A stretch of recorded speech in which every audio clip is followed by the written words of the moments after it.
Lahat po ba maliligtas? Lahat ay hindi. Hindi, pero lahat binibigyan ng pagkakataong maligtas. Tingnan natin dito sa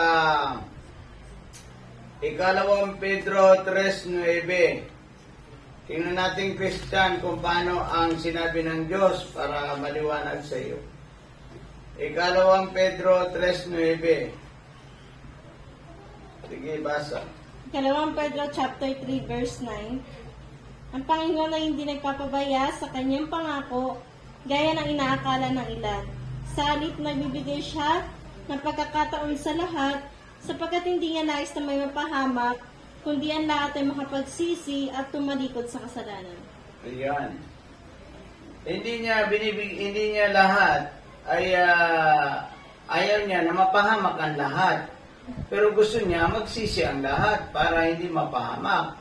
Yan ang katwiran ng Diyos. Yan ang gusto ng Diyos, Christian, sa ating lahat.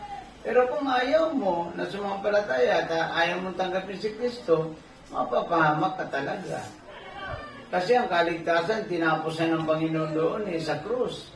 Ang gagawin na lang ng tao, magsisi at tumalikod sa kasalanan para maligtas. Yan po, maliwanag po yan na binabanggit sa ating mga injil.